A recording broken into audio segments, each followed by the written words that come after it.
샬롬. 예배 자리에 나오신 여러분 모두 환영하고 축복합니다. 함께 사도신경으로 우리의 신앙을 주님께 고백하심으로써 고난주간 4일차 새벽기도 예배를 시작하도록 하겠습니다. 신앙 고백하시겠습니다. 전능하사 천지를 만드신 하나님 아버지를 내가 믿사오며 그 외아들 우리 주 예수 그리스도를 믿사오니 이는 성령으로 잉태하사 동정녀 마리아에게 나시고 본디오 빌라도에게 고난을 받으사 십자가에 못 박혀 죽으시고 장사한 지 사흘 만에 죽은 자 가운데서 다시 살아나시며 하늘에 오르사 전능하신 하나님 우편에 앉아 계시다가 저리로서 산자와 죽은 자를 심판하러 오시리라.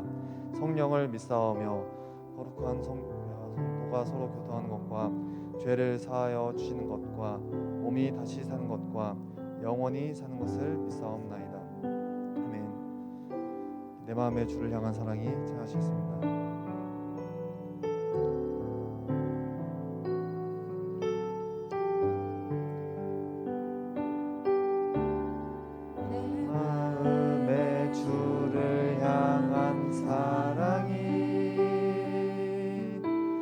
나의 말은 주가 주신 진리로 나의 눈에 주의 눈물 채워주소서.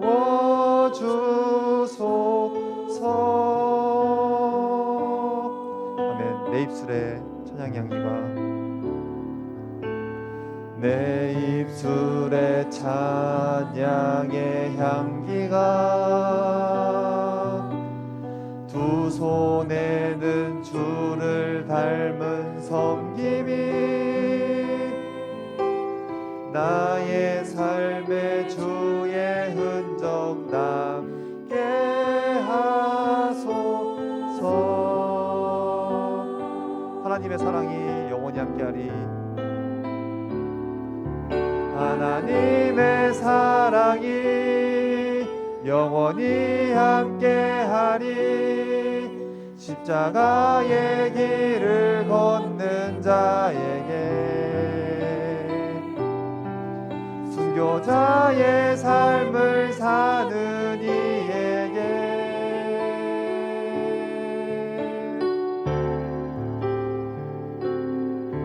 조롱하는 소리와 세상 유혹 속에도 주의 순결한 신부가 되리라. 내 생명 주님께 드리리. 우리 처음부터 다시 마음 담아 고백하겠습니다. 내 마음에 주를 향한 사랑이 나의 말은 주가 주신 진리로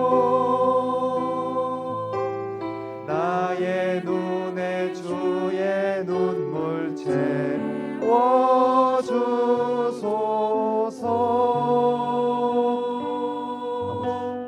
내 입술에 찬양의 향기가 내 입술에 찬양의 향기가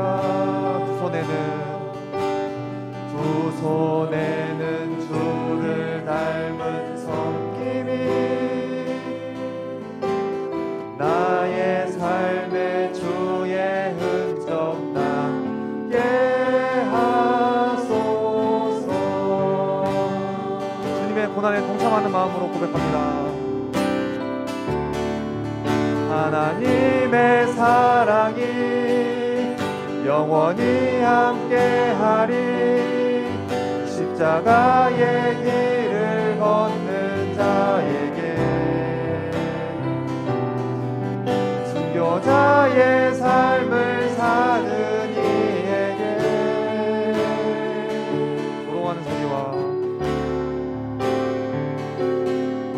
조롱하는 소리와 세상 유혹 속에도 주의 순결한 신부가 되리라. 내 생명 주님께 하나님의 사랑이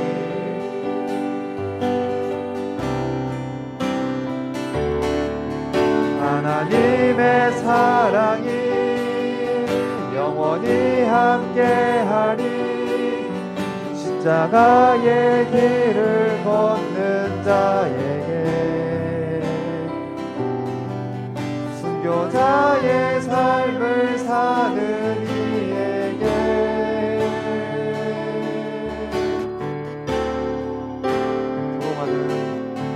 조롱하는 소리와 세상 유혹 속에도 주의 순결한 신부가 되리라. 내 생명 주님께 드리리. 잊을 수 없네 하나님의 사랑.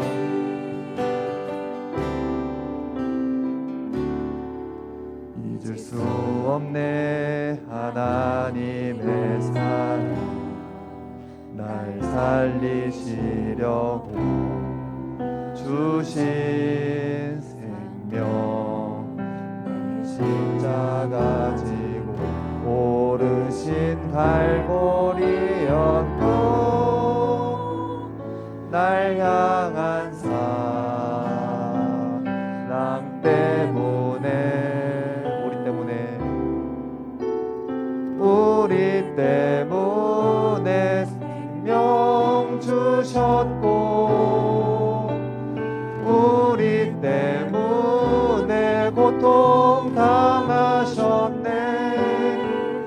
우리 때문에 갈보리 오르셨네.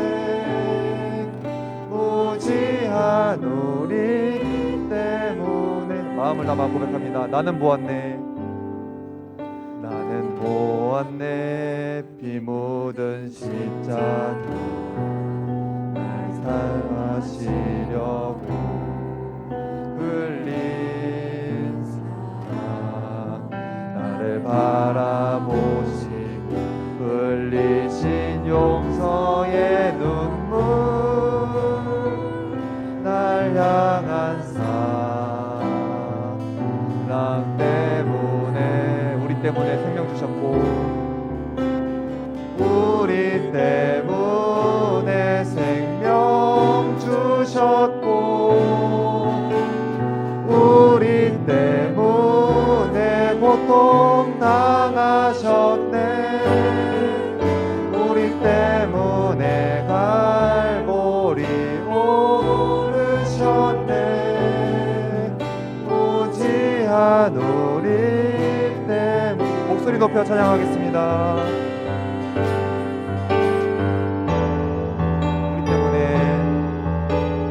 우리 때문에 십자가 지셨고 우리 때문에 죽임 당하셨네. 우리 때문에 물과 피 쏟으셨네. 무지한 우리 때문에 십자가 지셨고 우리 때문에 십자가 지셨고 우리 때문에 죽임 당하셨네. 우리 때문에 물과 피 쏟으셨네. 무지한 우리 때문에 무지한 우리 때문에 무지한 우리 때문에 나 같은 죄인 때문에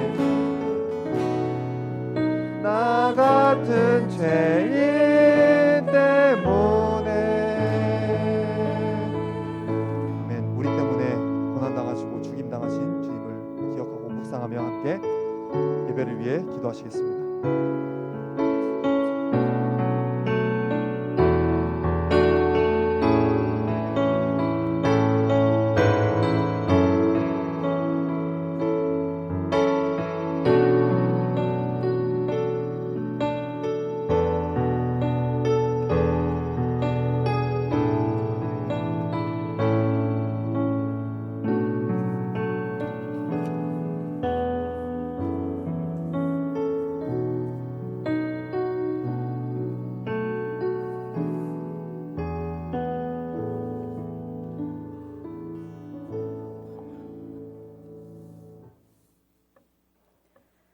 만왕의 왕 내 주께서 왜 고쳐 당했나. 이 벌레 같은 날 위해 그 보혈 흘렸네. 오늘 이 시간 주님의 십자가 고난을 기억하며 이 자리에 섰습니다. 우리의 모든 죄와 허물을 사하시고 십자가에 친히 달리신 예수님의 무한한 사랑을 다시 한번 생각하며 주님 앞에 회개합니다. 경건의 모양은 있으나 경건하지 않는 삶의 태도로 코로나를 핑계대며 나태한 삶을 살아가고 있지는 않은지 돌아볼 때입니다. 하나님을 나의 주님으로 받아들이고 믿는다는 것은 하나님께서 우리의 생사화복을 주장하신다는 것도 믿는다는 것입니다. 그럼에도 불구하고 나는 얼마나 주님의 말씀대로 살아가고 있을까요? 예수님은 우리에게 반드시 거듭나야 한다고 말씀하셨습니다.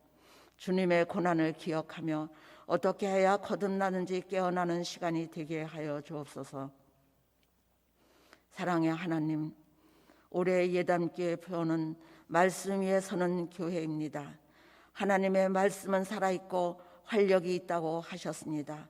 하나님, 말씀으로 이 나라를 세워주시고 말씀으로 예담교회를 굳건히 세워주심으로 주님이 우리에게 값없이 주신 사랑을 널리 전하는 교회 되게 하여 주시옵소서. 이 시간도 많은 어려움으로 고통받는 하나님의 자녀들이 있습니다. 경제적인 어려움으로 고통받는 자녀들에게 너무 힘들지 않도록 속히 회복시켜 주시고 질병의 고통으로 힘든 시간을 보내는 주의 자녀들에게는 하나님의 치료의 광선을 바라시사 깨끗함을 얻게 하여 주실 것을 믿습니다. 또한 코로나로 인하여 서로 연결되지 못한 삶이 이어지고 있습니다. 이 시기를 잘 극복하고 승리하는 예담 성도들이 되게 하여 주옵소서. 이 나라의 청년들에게 코로나로 앞이 보이지 않는 시대에 하나님이 주시는 비전을 믿으며 주님의 뜻 안에 굳게 세워 주시옵소서. 사랑과 은혜가 많으신 하나님, 오늘도 말씀을 주실 목사님에게 성령의 충만한 능력을 주시고 죽음에 이르는 7가지 죄 중에 탐욕과 탐식에 관한 말씀을 주실 때 성령이 역사하사 우리의 심령이 요동치게 하시고 회개의 영을 부어 주시옵소서. 하나님, 이 시간 우리가 드리는 기도와 찬송과 찬양을 받으시며 홀로 영광 받으시옵소서. 부활의 주님을 기다리며 예수 그리스도의 이름으로 기도드립니다. 아멘.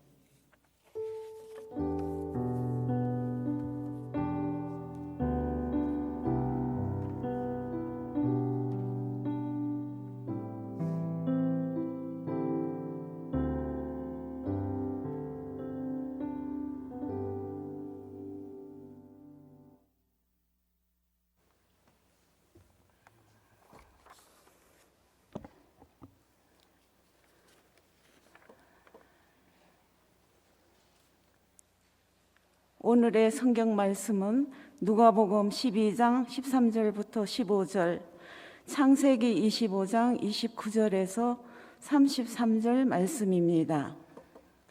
무리 중에 한 사람이 이르되 선생님, 내 형을 명하여 유산을 나와 나누게 하소서 하니 이르시되 이 사람아, 누가 나를 너희의 재판장이나 물건 나누는 자로 세웠느냐 하시고 그들에게 이르시되 삼가 모든 탐심을 물리치라.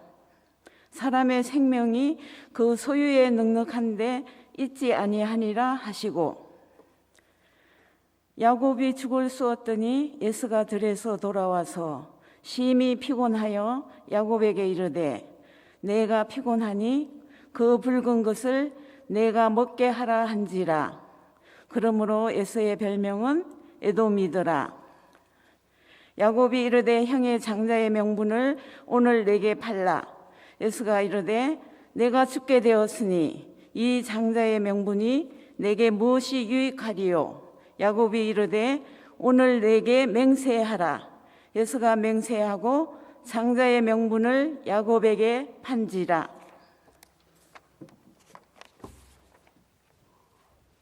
기도하겠습니다. 하나님, 고난주간 넷째 날을 맞이해서 또 주님 앞에 나와 예배드립니다. 주님, 죽음에 이르는 7가지 죄의 모습을 살펴봅니다. 이 모습 속에 우리 자신을 비춰보게 하시고 더욱더 십자가의 앞으로 나아가는 저희들 되게 하여 주시옵소서. 예수 그리스도 이름으로 기도합니다. 아멘.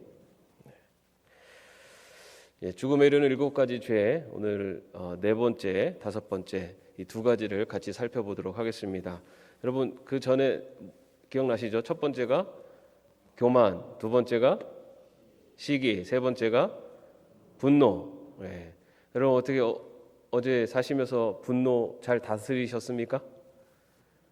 네, 분노를 잘 다스리십시오. 네, 오늘 그러면 또 네 번째 탐욕에 대해서 먼저 살펴보도록 하겠습니다. 탐욕이라는 라틴어는 아바라티아라고 하는데요, 재물을 더 소유하고자 하는 욕심이라는 뜻을 갖고 있습니다. 이 탐욕을 단테는요, 자신이 필요한 것보다 더 소유하려는 욕구다라고 또 정의를 했고요. 토마스 아퀴나스는 영원한 것이 아닌 것들을 사랑하고 이것들을 소유하려는 욕구다라고 그렇게 탐욕을 정의를 했습니다. 이 탐욕에도 그 형태가 있는데요, 그 단테는 이 탐욕의 형태는 축제와 탕진이다라고 이야기를 합니다. 축제라는 것은 자기가 지닌 것을 쌓아놓고 다른 사람과 나누려고 하지 않는 욕심을 말하는데요, 근데 그 쌓아놓고 나누지 않으려는 것뿐만 아니라 탕진까지도 탐욕의 영역으로 봅니다. 다시 말해 물질과 재화를 스스로 끝도 없이 계속 흥청망청 소비하는 것도 탐욕의 한 형태다라고 이렇게 정의를 내립니다. 아리스토텔레스도요, 인색과 낭비로 정의를 나누는데요, 인색은 우리가 알고 있는 것처럼 과도하게 물질을 잡고 베풀지 않는 것을 말합니다. 그런데 베풀지 않는 것뿐만 아니라 낭비도 탐욕이라고 합니다. 물질을 자기가 원하는 대로 다 써버리는 것도 탐욕의 또 다른 형태다라고 그렇게 표현을 합니다. 이와 같은 탐욕은요, 특징이 있습니다. 첫 번째는 탐욕은 절대로 만족함이 없다는 것입니다. 간단하게 말하면 항상 조금 더를 추구하는 것이 탐욕입니다. 아베그리우스는요, 탐욕은 마치 바다와 같다. 아무리 강들이 흘러 들어와도 절대 넘치지 않는다라고 그렇게 말을 합니다. 소유하려고 하는 그런 욕구는 아무리 많아도 소유라는 것이 아무리 많아도 사람의 탐욕을 만족할 만큼 가득 채울 수가 없다라는 것입니다. 또 페어리는 탐욕은 명사가 아니라 계속 진행되고 있는 동사다라고 또 이야기를 합니다. 다시 말해서 인간의 소유욕은 멈출 수가 없는 것이다라고 말하는 것입니다. 또한 성경 전도서 5장 10절에서 11절 말씀에 보면요, 은을 사랑하는 자는 은으로 만족함이 없고 풍부를 사랑하는 자는 소득으로 만족함이 없다라고 그렇게 이야기를 합니다. 다시 말해서 탐욕의 특징은 절대로 끝이 없다는 것입니다. 계속적으로 조금 더를 추구하면서 나타나는 것이 탐욕의 특징입니다. 또한 탐욕은요, 우상 숭배이기도 합니다. 골로새서 3장 5절은 이렇게 분명히 이야기합니다. 탐심은 우상 숭배니라.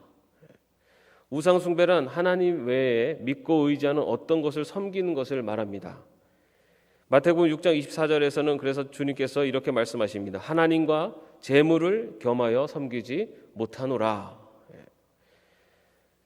그러나 우리가 살고 있는 이 사회는 자본주의 사회입니다. 자본주의 사회에서 물질이 주는 풍요를 맛본 우리들은 하나님도 섬기지만 재물도 함께 소유하고 싶어 합니다.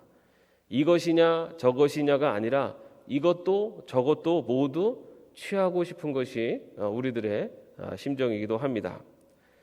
때로는 하나님을 섬기는 목적이 하나님께 복을 받아서 자기가 더 풍요롭게 살고 싶어 하는 데 있는 경우도 있습니다. 우리가 알고 있처럼 이런 신앙은 기복신앙이라고 이야기를 합니다.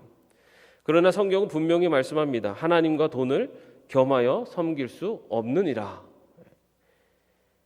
탐욕이 우리 삶을 지배할 때 그것은 우상숭배다라는 것을 성경은 이야기하고 있습니다. 세 번째, 이 탐욕은요, 인간관계를 비인간화시키는 특징이 있습니다. 재물과 권력을 지향하는 사람들은 늘 이익 지향적인 삶을 살다 보니까 자기에게 도움이 되고 이익이 되는 사람만 가까이 하게 됩니다. 상대가 도와줘야 되는 대상이 될 때는 그 사람에게 부담감을 갖고 멀리하게 됩니다. 야심과 욕심에 따라서 사람들과 관계를 맺는 것은 결국 대상을 비인간화시키게 되며 결국 자신도 그런 친구들 또한 공동체로부터 소외될 수밖에 없는 관계로 만드는 것이 이 탐욕의 특징입니다. 네 번째로 이 탐욕은요, 이웃에게 직간접적인 고통을 줍니다. 자신의 이익을 도모하기 위해서 이웃에게 직접적인 피해를 가할 때도 있습니다. 또한 소유지향적인 삶은 다른 사람들에게 간접적인 피해도 끼치게 됩니다. 부유한 국가의 사람들이 소유를 누리고 더 많이 쓰며 시원하고 따뜻하게 지내는 동안에 가난한 국가의 사람들은 생존의 위협을 받거나 심각한 고통을 겪는 국면에 처하게 됩니다. 우리가 계속해서 탄소 금식으로 지구 온난화에 대한 영상들을 보고 말씀을 드렸습니다. 부유한 국가에서 쓰고 계속해서 탐욕적인 그런 삶을 추구할 때 가난한 국가들은 그것으로 인해서 피해를 보고 고통을 받는 모습들을 볼 수가 있습니다. 지구온난화로 인해서 가장 약한 국가들이 가장 큰 피해를 받고 있습니다. 지구온난화로 인해서 해수면의 상승으로 수몰되는 약소 해양 국가들이 여전히 존재하고 있습니다. 이처럼 탐욕은 자신의 이익을 위해서 타인에게 직접적인 피해를 끼치기도 하지만 탐욕으로 인해서 우리는 다른 사람들에게 특히 약한 사람들에게 간접적인 피해를 끼치고 있는 것, 그것이 또한 탐욕의 특징이기도 합니다. 그렇다면 우리가 이런 탐욕에서부터 벗어날 수 있는 방법은 어떤 것이 있을까? 첫 번째, 신자는 이 세상의 좋은 것을 추구하며 사는 자가 아니라 하나님의 나라와 의를 추구하며 살아야 하는 자임을 인식하며 살아야 합니다. 우리가 잘 알고 있는 말씀 마태복음 6장 31절에 33절 말씀에 그러므로 염려하여 이르기를 무엇을 먹을까 무엇을 마실까 무엇을 입을까 하지 말라 이는 다 이방인들이 구하는 것이라 너희 하늘 아버지께서 이 모든 것이 너희에게 있어야 할 줄을 아시느니라. 그런즉 너희는 먼저 그의 나라와 그의 의를 구하라. 그리하면 이 모든 것을 너희에게 더하시리라 라는 말씀을 우리는 잘 압니다. 그런데 우리가 생각해야 될 것은 이 모든 것을 너희에게 더하시리라고 하는 이 모든 것은 주기도문에서 강구하고 있는 일용할 양식이지 내 욕심을 내가 갖고 싶은 모든 것을 채워주시겠다라는 말씀이 아니라는 겁니다. 하나님의 나라와 하나님의 의를 구하면 우리가 살아가는 데 필요한 일용할 양식을 하나님이 책임져 주신다라는 말씀이지 내가 바라는 내가 원하는 것을 다 채워주신다라는 말씀이 아니라는 겁니다. 그렇기 때문에 하나님의 백성들이 탐욕에서부터 벗어날 수 있는 방법은 하나님의 나라와 하나님의 의를 먼저 구하며 살아갈 것. 우리 믿음 백성들은 바로 하나님만 의지하며 살아가는 자임을 인식하며 살아가는 것, 그것이 우리 자신을 탐욕으로부터 지킬 수 있는 길입니다. 두 번째로 신자들은 지니고 있는 것에 자족하고 감사하는 태도를 지니고 살아가도록 노력해야 합니다. 교부 크리소스톰은 진정한 부자는 재물을 많이 모은 사람이 아니라 재물에 욕심을 부리지 않고 만족하는 사람이고 정말 가난한 자는 재물이 부족한 사람이 아니라 탐욕이 가득해서 만족하지 못한 자들이다 라고 그렇게 이야기를 합니다. 지금 나에게 주신 것에 감사할 수 있는 눈을 갖고 살아간다면 우리는 언제나 마음의 부자로 살아갈 수가 있습니다.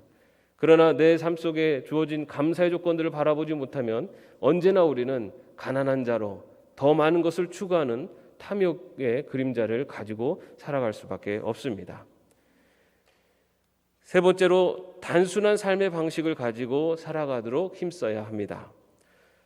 가난의 문제에 대해서 일생을 헌신한 신학자인 로날드 사이더는 신자들은 가능한 살림과 또 경제 규모를 축소해서 단순한 삶을 살도록 노력해야 된다라고 이야기를 합니다. 그러면서 그는 물품을 의식주에 꼭 필요한 필수품, 있으면 삶에 유용한 것, 없어도 되는 것, 사치품들로 분류를 하면서 필수품 이외의 것들을 소비할 때는 매우 조심해야 하고 가능하면은 그런 것들을 줄여나가야 한다라고 그렇게 말을 합니다. 신자들은 이 땅에서 너무 풍요롭게 생활하면 그것에 익숙해져서 정작 하나님의 나라와 그의 의에 대해서는 소홀해지기 쉽기 때문입니다. 네 번째로 탐욕에 대한 공격적인 대처 방안은 자기가 가진 것을 조금씩 내보내는 것, 즉 구제하는 것입니다. 자신의 마음속에 더 가지려고 하는 것을 절제하는 것은 소극적인 대처라면, 공격적인 탐욕과에 맞서 싸우는 방법은 내가 가지고 있는 것을 오히려 조금씩 내보내는, 다시 말해 구제를 하는 것입니다. 신자들이 소비를 줄이고 단순한 삶의 방식을 도모해 나가는 것의 궁극적인 목적도 그것을 가지고 하나님의 나라와 이웃을 위해 더 내어주고 사용하기 위한 방법이어야 됩니다. 한 사람의 변화와 성화의 가장 두드러진 표시는 자기가 가진 것을 포기하고 그것을 다른 사람과 나누는 행동에서 나타난다고 볼 수가 있습니다. 특히 요즘과 같은 물질 만능주의 사회에서 자기가 가진 것을 다른 사람과 나눌 수 있는 그런 신앙의 자세를 갖고 있는 것, 그것이 어쩌면은 나의 신앙의 성숙도가 얼마나 되는가를 나타내는 모습이라고도 볼 수가 있습니다.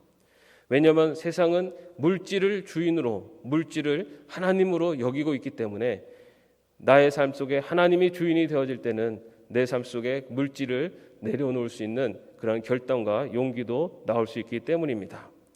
우리가 잘 알고 있는 것처럼 예수님을 만난 삭개오는요, 자기 소유의 절반을 가난한 사람들에게 구제하고 또 토색한 일이 있으면 그것의 4배를 갚겠다라고 고백을 합니다.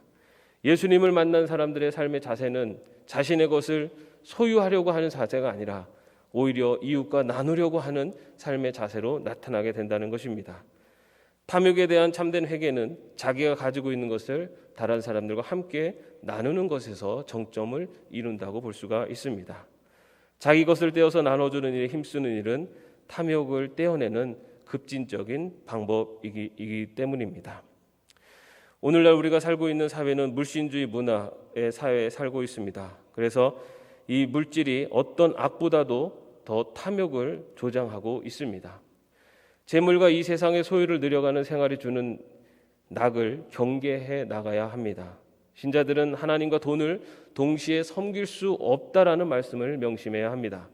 신자는 먼저 하나님의 나라와 그 의를 우선하여 추구하는 삶을 살아야 합니다. 돈과 권력 때문에 방자해져서 하나님보다 더 그것을 의지하는 삶을 사는 것보다 조금 모자라게 살더라도 하나님을 더 의지하고 하나님이 공급해 주시는 일용할 양식을 맛보며 사는 삶이 훨씬 복된 삶임을 기억할 수 있기를 바랍니다. 또 이 사회는 부자가 되라고 늘 권하지만 우리는 좀 덜 쓰고 좀 덜 소유하더라도 하나님에 대해서는 부유하고 이웃에게 대해서 후한 그런 풍요로운 자의 삶을 살아야 될 줄로 믿습니다. 이어서 탐식에 대해서 또 말씀을 나누겠습니다. 탐식이란 무엇인가? 탐할 탐자의 밥식자입니다. 먹을 것에 욕심을 내는 것.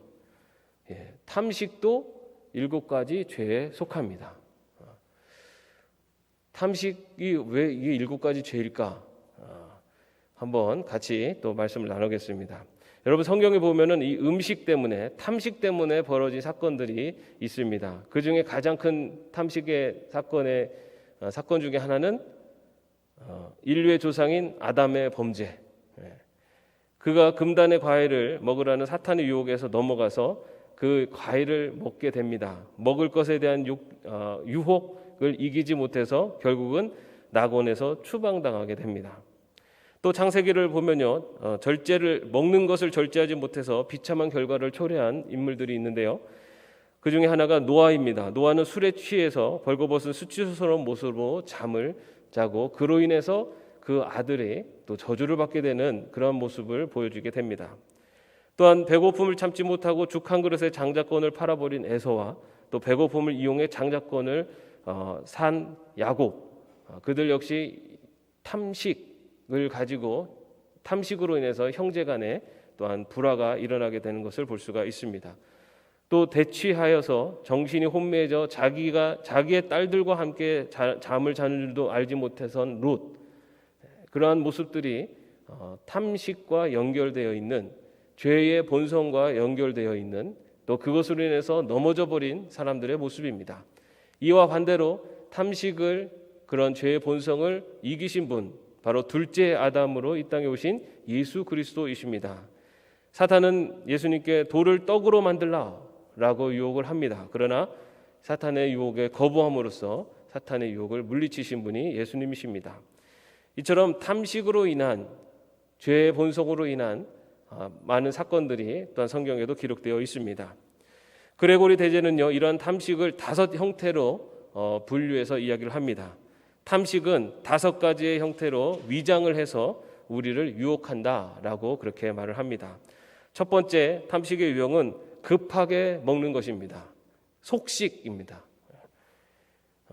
저도 사실은 이 말씀을 드리면서 조금 찔리긴 합니다. 저도 좀 빨리 먹는 편인데요. 아주 빨리 먹는 것입니다. 즉 속식하는 것인데, 이것은 입안에 든 음식을 몇 번 씻기도 전에 꿀꺽 삼켜버리고 또 음식을 집어 입에 넣는 것을 되풀이하는 것이라고 정의를 내립니다. 그런데 왜 이것이 탐식의 모습이냐? 음식과 그것을 식탁에 오르게까지 해준 자들에 대해 생각할 마음의 겨를과 시간이 없고, 또 음식에 대해서 감사하는 마음을 가질 수 없는 식사의 태도이기 때문입니다. 그래서 이 속식도 그레고리 대제는 탐식의 한 형태다라고 정의를 합니다.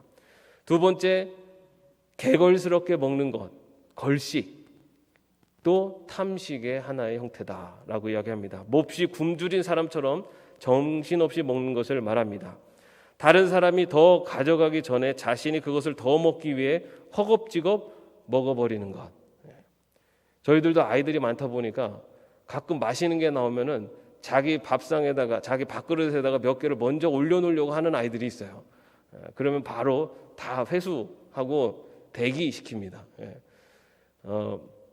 다른 사람이 더 가져가기 전에, 맛있는 것을 먹기 전에 그것을 자기의 소유로 만들려고 하는 것, 그것을 걸식이라고 합니다. 그래서 맛있는 음식 앞에서 남을 생각할 수 있는 배려와 절제의 미덕과는 전혀 거리가 먼 식생활 문화이기 때문에 이건 역시 탐식의 하나로 봅니다. 세 번째로 많이 먹는 것, 즉 과식입니다. 허기가 사라질 만큼 먹었지만 더 먹고 싶은 욕구를 물리치지 못해서 또 먹는 것을 말합니다. 이러한 과식의 탐식을 이용한 음식 문화가 무한정 식사, all you can eat 해가지고 일정한 금액을 내고 먹고 싶은 만큼 먹어라 라는 것이 이런 탐식을 이용한 과식의 또 한 형태라고도 볼 수가 있습니다. 네 번째로 까다롭게 먹는 것, 소위 미식하는 것도 탐식의 한 형태로 봅니다. 자신의 기호에 딱 맞는 상태나 그렇게 요리된 음식만을 고집하는 것을 말합니다. C.S. 루이스는요, 스크루테이프의 편지에서 이 사탄인 스크루테이프가 이렇게 말하는 것을 이야기합니다. 나는 그저 내가 원하는 것을 잘 우려낸 홍차 한 잔, 또 제대로 익힌 달걀 하나, 그리고 적당하게 구운 빵 한 조각에 불과한데, 문제는 이렇게 간단한 음식을 제대로 해내는 사람이 없다는 것이다. 이런 불평을 하는 사람은 자기가 원하는 음식은 값도 싸고 양도 많지 않기 때문에 그렇게 까다로운 것이 아니라고 생각을 합니다. 그러나 미식을 즐기는 자를 위해서 요리하는 이들은 굉장히 힘들어지게 된다는 것입니다. 그래서 이런 미식 역시도 탐식의 한 일종이다라고 그렇게 분류를 했습니다. 그리고 다섯째로 호식입니다. 호식이라는 것은 호화로운 식사를 하는 것을 말합니다. 이것은 식단이 적절히 배합되고 세련되게 진열된 정찬, 잘 선택된 메뉴, 아늑한 분위기, 장소 등의 여러 조건을 갖춘 상태에서 하는 식사를 고집하는 것을 말합니다. 사실 호식이 뭐가 나쁜가라는 생각도 들 수 있는데, 이것은 모든 것을 가장 최상의 조건으로 만들어서 식사하려고 하는, 다시 말해서 옛날로 말하면 고대 로마 사회의 귀족들의 호화스러운 연회와 같이 그 식사를 위한 자리가 아닌 식사를 빙자한 다른 많은 것들을 추구하는 그런 모습을 나타내는 호식도 탐식의 일종이다라고 그렇게 분류를 합니다. 이렇게 5가지로 이 탐식의 모습을 그레고리 대제는 분류를 합니다. 속식, 걸식, 과식, 미식, 호식. 토마스 아퀴나스는요, 이 육신의 욕망에 따라 휘둘리는 탐식을 이기지 못하면 영적 싸움에 나갈 수도 없다고 하면서 이것을 일종의 영적 전투의 일환으로도 가르치기도 했습니다.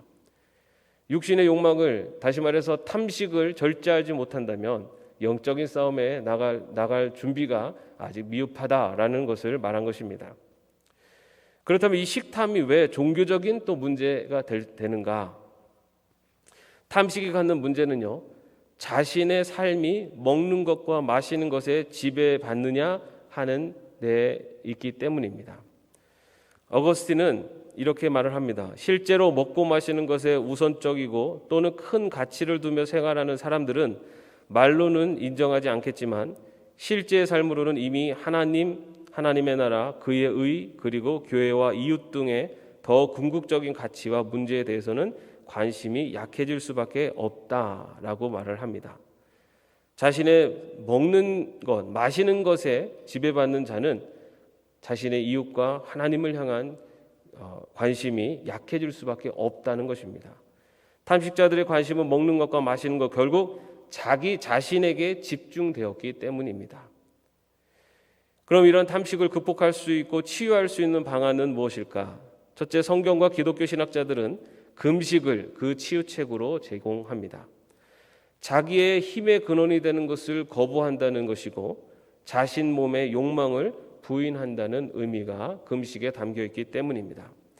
성경을 보면 하나님의 백성들은 개인이나 나라의 중요한 시점에 금식을 택하고는 했습니다. 이것은 결국 자신의 힘의 원천이 음식이 아니라 하나님임을 고백하는 것이고 하나님의 도우심을 바라는 기도의 다른 표현이기 때문입니다. 초대교회 때부터 교회 공동체에서는 대림절과 사순절에 또는 성탄절과 부활의 축제를 앞둔 상태에서 함께 금식을 하고 또한 이어서 함께 애찬을 나누기도 했습니다. 금식은 자기를 부인하고 비움으로 그리스도와 또한 부활의 주를 맞이하고 대망하는 준비의 표현이었기 때문입니다. 크리프트 교수는 탐식의 죄를 극복하고 치유하려면 탐식 그 자체에 집중해서는 해결되기 어렵고 하나님께서 진정한 기쁨, 충족, 만족의 근원이심을 깨닫고 하나님을 바라보아야 한다라고 이야기하며 그 한 방편이 바로 금식이다라고 말하고 있습니다. 탐식을 비울 수 있는 방법은 탐식 자체를 비우려고 하기보다는 그 자리에 그리스도의 은혜를, 하나님의 그 은혜를 채워나가는 것이 우리가 탐심을 이겨낼 수 있는 방법이다라는 것입니다. 그렇게 할 수 있는 구체적인 삶의 태도가 바로 금식이다라고 말하고 있습니다. 두 번째로 탐식의 죄를 치유하는 데 도움이 되는 또 다른 길은 구제와 자선을 행하고 연습하는 것입니다. 음식을 먹을 때 배고파하는 사람과 그들의 고통을 생각하면서 내 입에 들어가는 것이 그들에게 돌리는 것 또는 돌려줘야 하는 것으로 인식을 해야 합니다. 내가 당연히 먹을 것을 먹는다라는 것이 아니라 내가 먹는 이것이 누군가에게 배고픈 이들을 생각하면서 또한 그들에게도 함께하기를 바라는 마음으로 먹어야 된다는 것입니다. 그렇게 되면 탐식의 죄에서 벗어날 수 있고 또 자기들이 먹는 것을 줄여서 그것으로 그들에게 나눠줌으로 자선을 행할 수 있는 마음이 생기게 됩니다. 실제로 수도사들이 몸이 필요한 것 이상 먹지 않는 것은 엄격하게 시행한 몸이 필요한 것 이상을 먹지 않는 것을 엄격하게 시행한 것은 자기 통제력을 키우기 위함도 있지만 실제로는 자기가 먹을 것을 줄여서 가난한 사람들에게 나눠주기 위해서였다는 것입니다. 먹지 못하는 사람들에게 나눠주려는 의도와 목적으로 그만큼 자신의 것을 줄여나가는 금식, 그것은 하늘의 보물을 쌓는 것이고 그것은 굶주린 그리스도를 대접하는 것으로 여겼기 때문입니다. 우리가 살아가면서 우리는 내가 당연히 취할 것을 취하는 것인데 무슨 문제가 있나라고 생각을 하지만 내가 당연히 취할 것을 취한다라고 하는 그 자리에는 나를 중심으로 살아가는 우리의 삶의 모습이 있습니다. 그렇기 때문에 탐식도 내가 주인이다라는 그러한 하나님의 자리에 나 자신이 놓여져 있을 때 탐욕과 탐식이 우리를 지배하게 됩니다.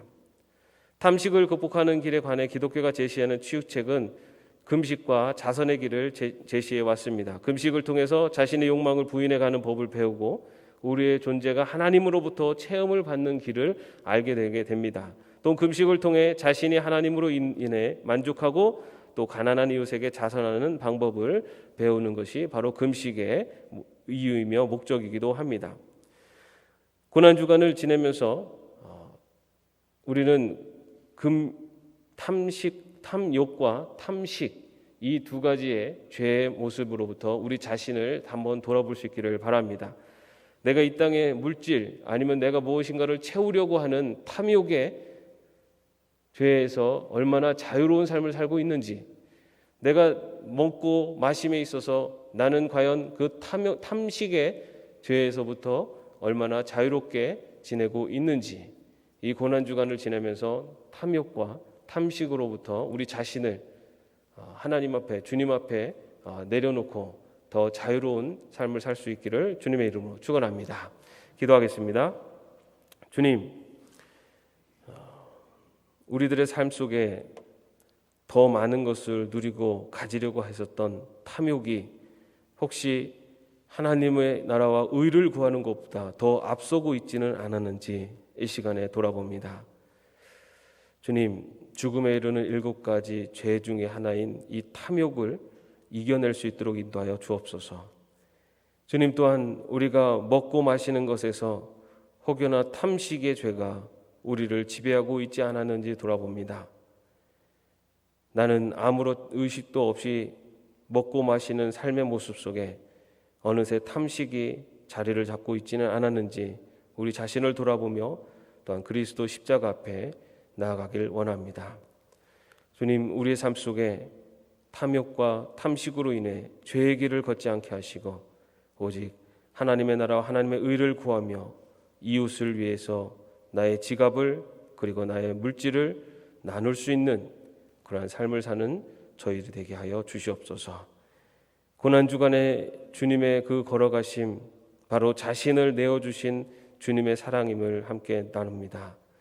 주님, 우리들의 살아가는 삶의 모습 속에서도 나눔을 통해 그리스도의 사랑을 또 실천하며 또 전하며 살아갈 수 있도록 인도하여 주시옵소서.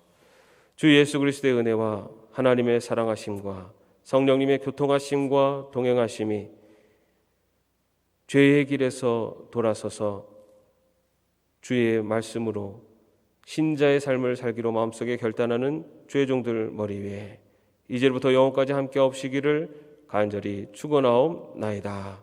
아멘.